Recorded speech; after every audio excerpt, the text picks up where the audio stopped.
Hello, everybody. Ella J here on behalf of WrestleZone, and today I am joined by one of the fastest rising stars in the professional wrestling scene, Emmy Camacho. How are you today? Hi, I'm good. How are you? I'm fantastic to be talking with you because, you're kind of an underrated gem in the wrestling scene, but you also have had a lot of stock to your name, especially when it comes to championships. I know at one point you were Emmy five belts, and then I think you were maybe you've been Emmy four belts. What is Yes. your current status championship wise? Because you've had like six, I believe, in like the last year. What is your current status?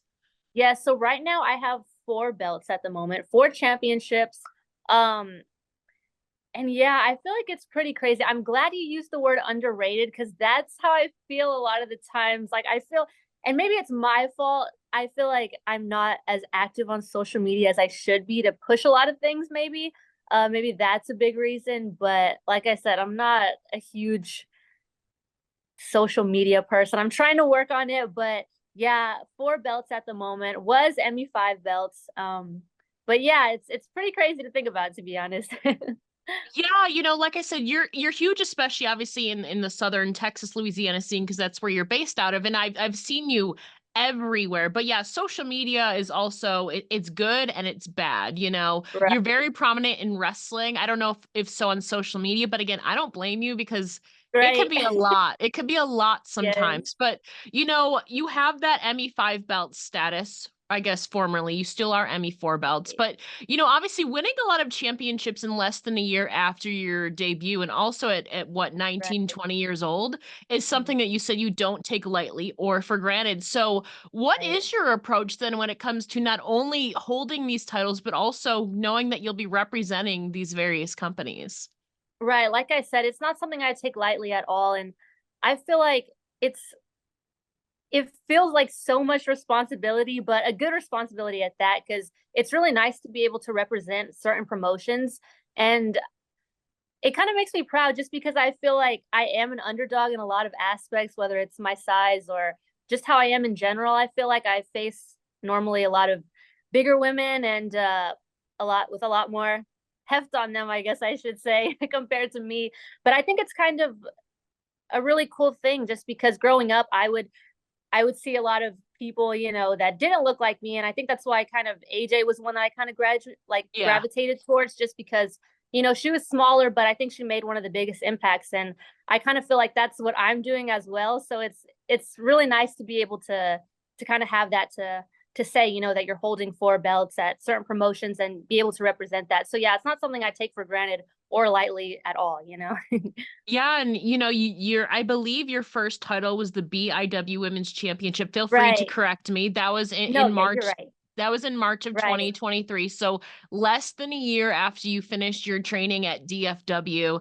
Tell us Mhm. the story of your very first championship. I believe it was in a fatal four-way.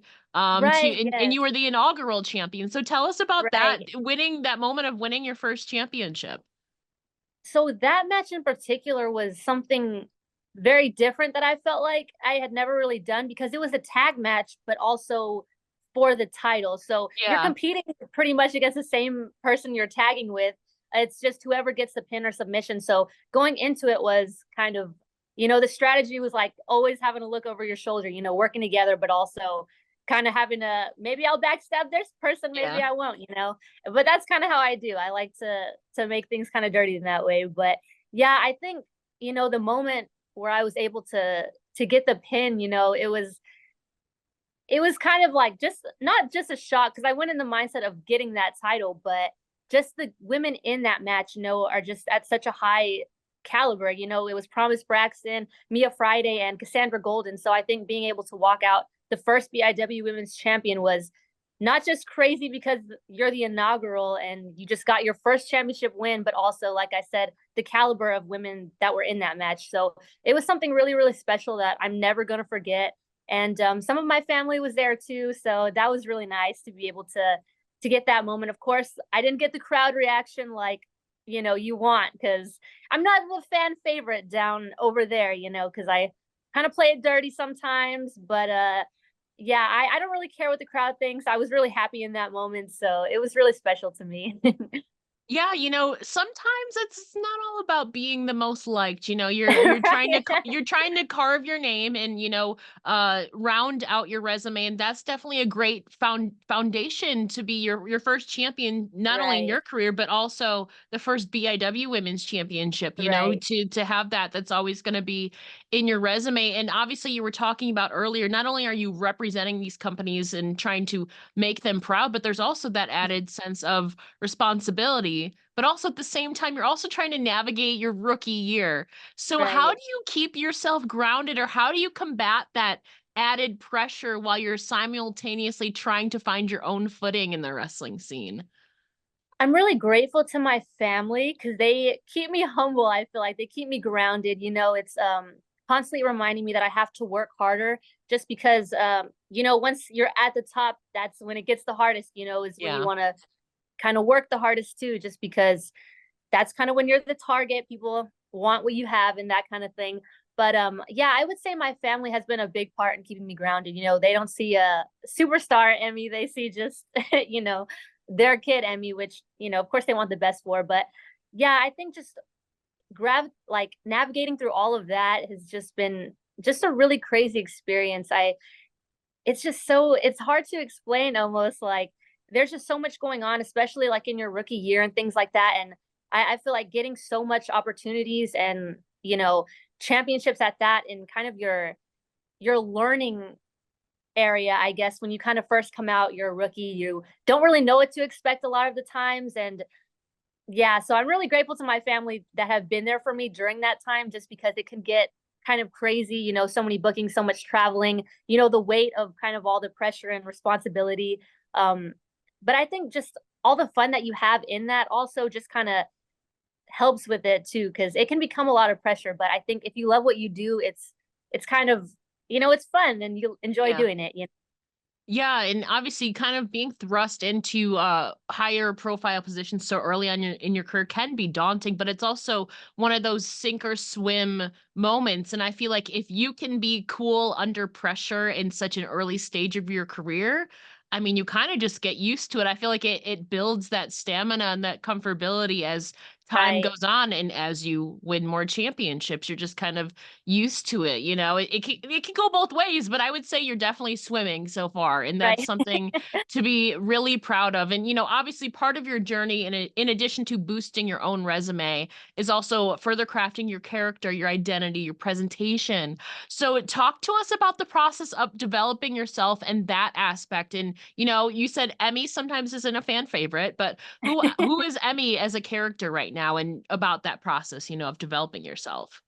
Yeah, I feel like there's like kind of a duality with my character. Like, it's sometimes sweet, sometimes it's Yeah. the most aggressive, mean person you'll ever meet. So it's kind of that little back and forth thing, I would say, whether it in a lot of different aspects as well. I think in the development of that was kind of just when I was training, I kind of looked like a very small, sweet little thing that you wouldn't expect to act any type of way. And then in the ring, it's like an entirely different person. So I think that's where that kind of came in the development, just in training, kind of seeing that side. And it just kind of also developed into my matches as well. Sometimes I come out and maybe I want to be athletic that day and show off for the crowd, get some cheers. Other days it's more just about let's just do things the easier way, the more fun way to me, which is, pulling hair, raking eyes, or whatever it may be, holding tights, not really caring what the crowd thinks. It's kind of just a mystery every time. Like, which Emmy are we going to get this time? So I think there's a lot of back and forth in the character. It's a surprise. You never really know what you're going to get. And I think it's exciting, but as far as the fans, maybe it's a little everywhere, but I guess that's just who I am. I'm just everywhere. Yeah, that dichotomy is a part of your evolution. And that's the beautiful thing about, being on the independents, is you kind of have the, obviously booking, you can't really control that, but you pretty much have a Right. lot of more creative freedom where you would Right. otherwise, if you want to experiment with stuff. And I have to give you also props, because your ring gear game has also evolved tremendously. I've seen, your current gear is very strong. So what are some of your general sources of inspiration when you're crafting or envisioning your ring gear designs and your presentation? Yeah, so I feel like I'm fairly simple. I'm a pretty simple person, and I think it kind of shows in the gear too. Um, I know looking back at it, I've always kind of really liked AJ Lee's beginner thing that she had going Yeah. on. And I think that's kind of where a little bit of the inspiration came from, just as far as maybe the cut and the build of it. But I feel like now I'm kind of transforming into more of my own thing. I have some new gear coming out that I'm really excited about. It's going to be pretty different than I feel like what fans are used to seeing me in, what I'm used to seeing myself in. So I'm really excited about that. But it's still, I feel like this one's going to represent a little bit more of my character and as well. So I'm excited about it. But yeah, I'm always going to have a soft spot for my first little gears that I have.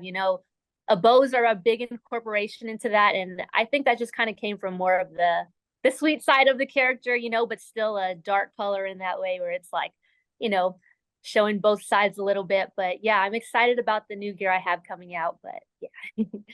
Yeah, well, you mentioned AJ Lee. I was going to bring that up in a little bit, but since we're here, obviously, I know AJ is one of the people that inspired you to live out your dream of becoming a Right. wrestler. So, I mean, talk about her influence on you and what gravitated you towards her specifically.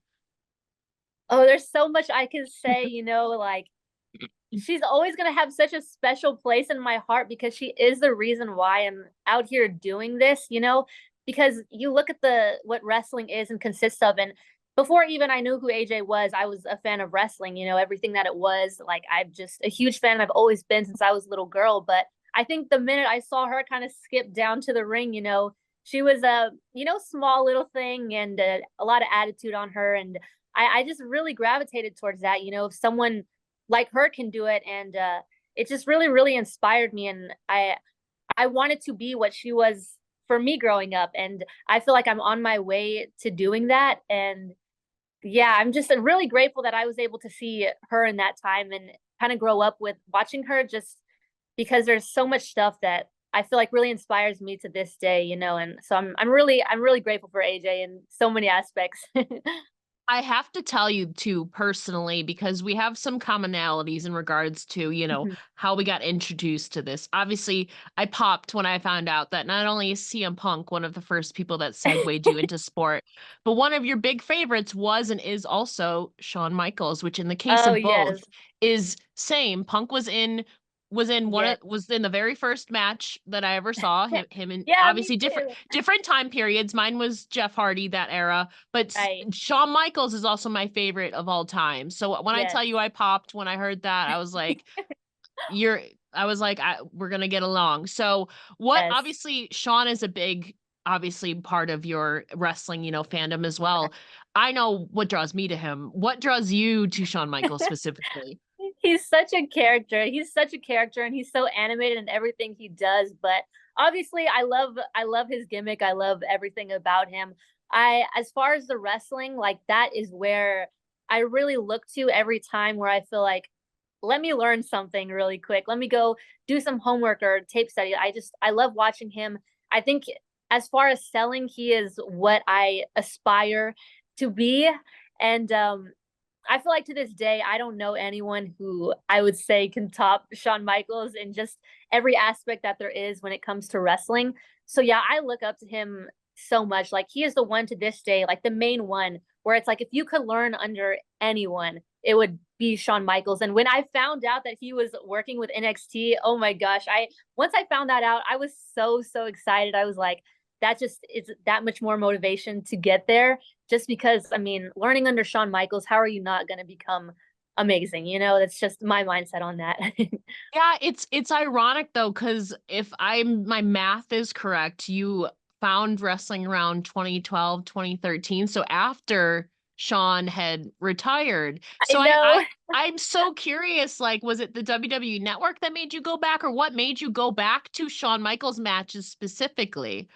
Yeah, so when I found out about wrestling, I it was one of those things where I didn't know anything about it, Yeah. and I wanted to learn more. So it was just I saw like a half piece, the ending part of like a Monday Night Raw, I think it was, and I was like, okay, I need to know more about this. So it kind of just began watching matches on YouTube, and it kind of YouTube is your progressed into friends. Yep. yes, yes, YouTube is what it was, and just going back and seeing all these old matches, like to the beginning of time, like super, super old things. And I think that's kind of how I navigate into Shawn Michaels. Um, and yes, he was the one that kind of caught my eye out of everything I was seeing. You know, it started with CM Punk, and then it kind of turned into this one, and evolved into, oh, okay, this one, who's this? Then looked up Shawn Michaels in the matches, and that's where I was like, wow, okay, that's what I want to be in the ring. And Yeah. uh, so yeah, it kind of just evolved from YouTube, honestly. You know what? That's fair too, especially as young as that age, though, like 6, 7, 8 years old. I was 11 when Right, I found it, so obviously a little bit older to where I could maybe understand it a little bit more. But also, I went down right, that same rabbit hole of YouTube where I would spend so many nights right, just like, what is this? You know. But you know, you mentioned obviously learning under Shawn Michaels would obviously be an amazing learning opportunity, and hopefully fingers crossed we can manifest that to happening in the yes, future. But I will say you have had some pretty damn cool learning opportunities so far in your career. One yes, of them took place in 2022 at Metroplex Wrestling when you attended a seminar led by Allison Danger and current yes, ROH Women's Champion Athena. So, I mean, two big names, two well yes. respected names. Tell us about that experience. So I was so excited going into that seminar because it was the most women that I've ever like had that experience with. Because I think doing seminars, it's usually male dominant in there. So Yes. I think one of the cool things about that seminar is there were so many women there. And it was such an amazing experience just because everyone is so motivational towards each other, you know, uplifting each other. And it was definitely, I would say, maybe one of the hardest seminars I've done. There was, but also I feel like the most beneficial just because, you know, there was a lot of drills we did that were related to, you know, the WWE drills that they do. And I think learning under them, of course, you're going to get that. So that experience was a must for me. I needed to do that. A lot of cardio in the first hour, just a bunch of cardio, but it was a really great learning experience that I felt like out of all the seminars I've done, I've walked away with the most knowledge from that one. There was a Q&A after, but just being able to sit under the learning tree from Allison Danger and Athena was just incredible. And I'm super grateful for that opportunity to do that. Can you tell us about some of the things you either learned about yourself or wrestling in general through the seminar? I learned in that moment I was not ready. I was not ready. It was completely not what I was expecting. I feel like it was a humbling experience to go through that. But I feel like just a lot of it was mental. I think, you know, like mentally pushing yourself. And I think that was the biggest thing I probably could have taken away from that seminar. Um, it's things you learn without, you know, Allison or Athena like physically having to tell you, Yeah. but it's just, you know, little things that they would say when we're doing these drills or whatever. Like a lot of it is mental to be able to keep yourself going. And certain times you can push your body to do a lot more than you think you can. So I think mental toughness was probably what I got away from that seminar out of anything. And of course, you know, the the usual stuff, you know, asking questions about what is this experience like or that experience. And I think out of everything, I don't know. I just feel like that's what I took away from the most was just the mental toughness to push yourself to do more than what you can do. I feel like. Yeah, and you know, you mentioned you've attended a few other seminars, and I know one of them that stood out to you was obviously at the Rhodes Wrestling Academy under Dustin Rhodes. You got to train with him one on one, and you said on Instagram also that he shared a lot of knowledge with you as Yes. well. So, kind of in that same regard, if you recall, what specific things did you take away from your experience with Dustin? Yeah, so that experience took me completely by surprise because there was a moment where it was just us in the ring and we're kind of just chaining around with each other and all of that. And he's such a very laid back person Yeah. where it was kind of more just like I was more of the one that was like everywhere and he's kind of more just like just be calm, like everything's okay. Like it's kind of that. Um but I think from him it was just not overcomplicate anything, kind of what it was, like, don't try to do too much or, you know, less is more kind of thing. I feel like he's just very laid back and I was kind of all over the place, like, oh, I need to do this or maybe I should do that. And I think that was kind of one of the things that I would say from him that I took that honestly has really helped me even in things that I do now, you know, is just, you know, don't overcomplicate things, take your time And I think that was super, super helpful. As simple as it is, it's just vital information that, someone like him can tell you, as simple as it may sound, but it's really, really helped me in a lot of my matches and training, just in life in general. So I would say definitely that. And in kind of, I mean, I don't know if that segued into this, but obviously you had another cool opportunity with another kind of AEW, former AEW Women's Champion Nyla Rose under the banner of Ring of Honor, of course. So tell us about your experience that day, and then obviously later going out there to wrestle Nyla. So she is someone who was kind of talking a lot about the social media thing, which is where Yeah, I I need the most help, if anyone knows. Because she's very good at that, finding who you are and putting that out there, not really be shy to put that out there. So a lot of that was a lot of social media things and kind of helping me understand more about that, and also how things take time. Like, nothing, everybody's journey is different. Nothing happens yeah. overnight and that kind of thing. And I feel like that helps me a lot because I feel like there at that point I was kind of in a place where it's like I feel like I'm doing all these cool things, but I feel like maybe on social media it doesn't translate as well, or people maybe don't understand the weight of some of the stuff that I've done or am doing. So I think she just kind of, you know, helps me feel a little bit more comfortable maybe about posting on social media and that kind of thing, which I'm trying to get better at. So I'm really grateful for her in that aspect, just because, this is stuff I need to hear. And I think she's really helping me in a part that I need the most help in, which would be social media. But yeah, the experience in the ring was just absolutely tough.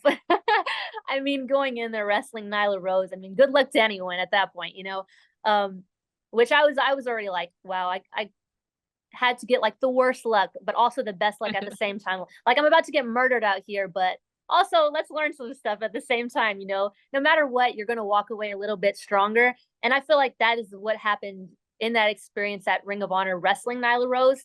As tough as it was, it's like, who am I going to face now that's going to be anywhere close to, like, I can handle anything, I feel like, is kind of the thing, no matter how big, strong, I've wrestled Nyla Rose now. So it's kind of one Exactly. of those things.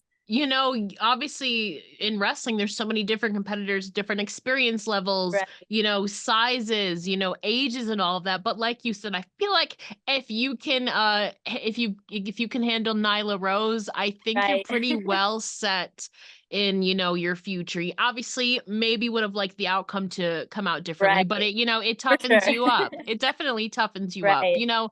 And we were talking about, the women's wrestling scene. I know you enjoyed a lot of it growing up, AJ Lee, obviously prominently. Who in the modern day wrestling era do you enjoy? You're naturally a fan, so even, it might be work, but I still have to assume that there's that fandom still in you. So whose work do you enjoy of the modern day women's wrestling era? Right. I would say, honestly, I feel like this is the main one. Everybody loves this woman at this point, but Rhea Ripley, it's like I'm going to be gravitating towards anyone who's like, wow, it's just such a powerhouse, so different than obviously my style, but I think that's kind of why I enjoy it so much.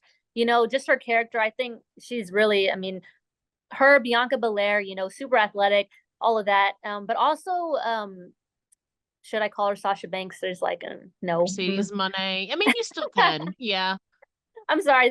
I know her the most as Sasha Banks, so that's what Yeah. I'm gonna have to, until I see her in person. That's just what I'm gonna go with, is Sasha Banks, because that's kind of what I was watching. And I think her, her character, her in the ring, I feel like that's maybe where I will kind of stand if I'm going more of the athletic way. So yeah, I really enjoy her, and I think those would probably be my main for the women. As far as the men, it's hard to say. I'm really enjoying Dominic right now. I think the stuff that he's doing, I really enjoy watching. Yeah, and I feel like he's again an underrated kind of Right. gem. He also, I believe, wrestled the second most matches in WWE, only behind Cody Rhodes Wow. last year. Like, he's been really pulling his weight, even if he's, a heat magnet. He's one Right. who's been doing incredible work and has evolved Yes. tremendously. Yeah, he's probably definitely one of my favorites at the moment, just because I can see a lot of me, I feel like, in that way. Like, I feel like there's nothing he does in there that's, crazy or like anything as far as moves go. But I think just his character, what he does in there, being able to get that reaction from the crowd is is something super cool, which is what I kind of strive to do as Yeah. well, rather than just the moves. Because moves, everybody does wrestling moves. A lot of Yeah. people do the same thing, but I think what makes you stand out is how your character is, how you get the people reacting behind you. So I really like what he's doing. Yeah, for sure. Yeah, and I'm so curious. Obviously, being a wrestler had always been a long time dream of yours. But if you recall, did your younger self envision your older self doing anything else? Did you have any other alternative dreams while you were growing up, or was it always wrestling? Like I say a lot of the times, it's always been wrestling for me. It's like there's never been anything else I've wanted to do just because I caught it at such a young age and Yeah. I had my mind set. Like there was nothing moving me from that. I was going to be a professional wrestler and there was nothing else I was going to do. Whether you tried to force me to do it, it just wasn't going to happen. And I think once I started training, I think a lot of that kind of showed that this was what I was meant to be doing. And um, yeah, it's always been wrestling for me. My whole life has been wrestling and it's going to continue to be wrestling. That's what I believe in. Um, no matter what, I'm going to keep doing this as hard as it gets because it's super hard and difficult and so much comes with it. But, the time in the ring, it really does make everything worth it for sure.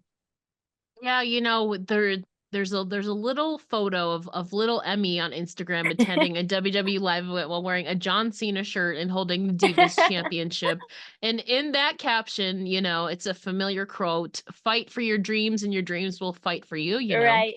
Sasha Banks right there.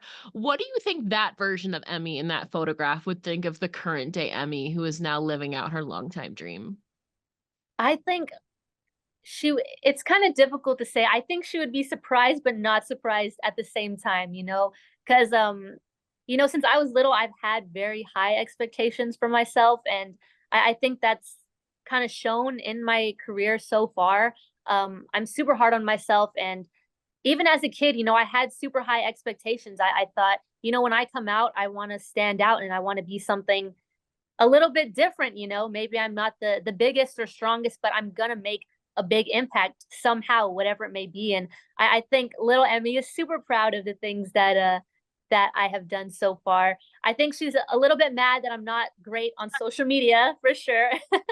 You But know, you know that's something, honestly, if your worst thing about you is social media, I think you're pretty well rounded because that means you got character work and like in-ring moves. Honestly, social media, I feel like is gonna be the easiest thing for you to improve upon, I really especially in hope so. wrestling. It just takes, some effort, which sometimes Right. can be a little bit daunting. But I would say you're doing pretty well. If your biggest problem is social media, I would say you're doing pretty well for yourself, honestly.